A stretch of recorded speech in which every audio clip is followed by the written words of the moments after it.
Hi, it's Shannon from No Shelf Control. Thanks for joining me on my channel again tonight. Tonight I want to talk a little bit about my history with space books and my son.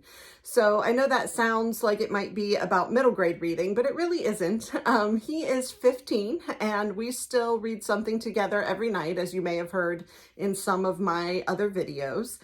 This started when he was very little, and it still goes on today. It gives us something in common, an activity that we do together regularly, and gives us something to talk about. You know, we might be out somewhere and he'll say, see that guy? That's what I think such and such character, looks like. Or do you think so-and-so would like such and such book? And so we have that sort of common language that we've built over time through reading together. I also think it has helped his reading skills through the course of his life to be read to as much as he has. So if you're looking to improve grades and reading ability, it's something that I definitely recommend. So recently, as you heard on my last video, we finished The House in the Cerulean Sea. And I said to Spencer, well, what do you want to read next? I sometimes have something lined up that I want us to read, but this time I didn't. And his response was, I want something with space. And I was like, oh, okay, space. I wonder what that's going to be. And he said, do you remember the Nyxia books that we read? I want something like that. And I was like, oh, okay. That points me in the right direction. So in, I guess, 2017, I met an author named Scott Rankin at the Southern Booksellers Association conference. And he had just published a brand new book called Nyxia. And so I brought that home and we read it together. In 2017, Spencer would have been 10. So we read the first Nyxia book that year. Couldn't wait for the second Nyxia book, which is Nyxia Unleashed, to come out the following year. And then the year after that, 2019, read Nyxia Uprising. These are all books about, well, let me read you a little bit of the blurb from the back of the first Nyxia book. So it is about a young man named Emmett Atwater, and he has been recruited by a company called Babel to go out into space. So it says, what would you be willing to risk for a lifetime of fortune? Emmett Atwater isn't just leaving Detroit, he's leaving Earth. Why the Babel Corporation recruited him is a mystery, but the number of zeros on their contract has him boarding their lightship and hoping to return to Earth with enough money to take care of his family forever. So, and it becomes a bit of a mystery, and over the course of the 3 books, you meet all of these characters who are kids with a past of some sort. It's definitely a YA series, and you get involved in all of these kids' lives and what's going on in outer space, and what Babel is up to, this corporation that has hired all of them to come on this trip. And it was great. It was really good. As I said, when we finished the first Nyxia book, we couldn't wait for the second one. And then the third one that rounds out the trio was just great. We loved all of them. So we gave 5 stars to the first one and 5 stars to the third one. And for some reason, only 4 stars to the second one. But I remember enjoying them all a lot. Now, what that made me think of today, when I started thinking about what we were going to read from a space perspective, is that before that, probably when Spencer was maybe 7 or 8, we read some books called Space Case. The first one was Space Case. The second one was Lost in Space. Let me see. Let me look real quick. Space Case, Spaced Out, and Waste of Space by Stuart Gibbs. Now, they were very similar to the Nyxia books, but on a middle grade level. So we've been doing this for a long time. Clearly, we've been, going through these different phases of reading space books. So Spaced Out, I can't remember. Spaced Out is the second book. So Space Case, Spaced Out, and Waste of Space. Also really good mysteries.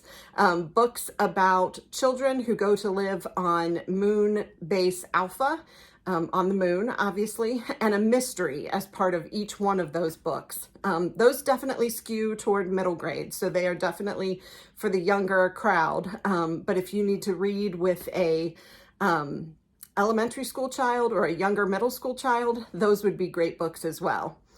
So on to what we're going to read now. I was trying to rack my brain and think of a good space book that that neither of us had read that would be good for adults. And the one that came to mind was The Martian. But we read that when Spencer was 8 years old. So that one is by Andy Weir. And you probably know it, if you haven't read it, you probably know it because of the movie with Matt Damon. So The Martian became a movie called The Martian with Matt Damon. The movie was really good as well, and I don't usually say that. I usually far prefer the book, but I thought the movie was also great. So we read The Martian when Spencer was 8. Andy Weir now has out a book called Artemis. And so I thought that that might be something we should look into. So we started it a couple of nights ago. Let's see. The Martian was published in 2014. It's about 400 pages, published by Crown. And now Andy Weir has Artemis, which was published in 2017. So not that recently, although it seems newer to me. Also published by Crown, only 300 pages.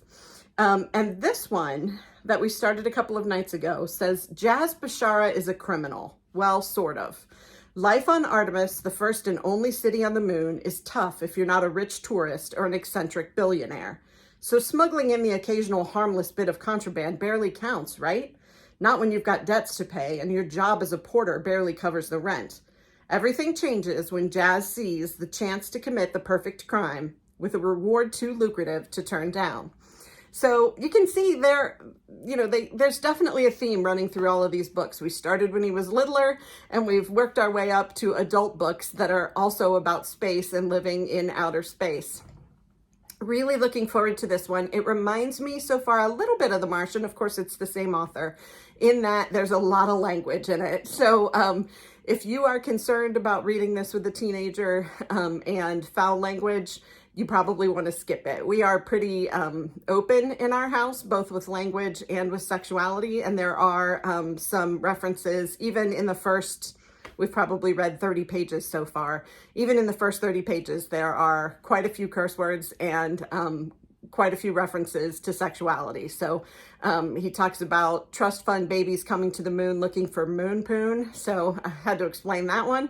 Luckily, I don't mind. We don't care so much about that kind of stuff. But if that's the kind of thing that's going to make you uncomfortable reading it with your teenager, maybe read this one on your own. Let your teenager read it on his or her own, and do it as a buddy read. I do, highly recommend reading something like this with your teenager. As I said, I think there are lots of benefits to keeping up this kind of reading even when they're in their teens. But if reading out loud to your teenager isn't something that they're used to or willing to do a buddy read. Both read the book. We do that sometimes when Spencer has a signed reading from school. We'll both read it and then talk about it. In this case, we're actually reading it out loud, but I highly recommend grabbing an Andy Weir book, either The Martian or Artemis, if you're ready for adult books.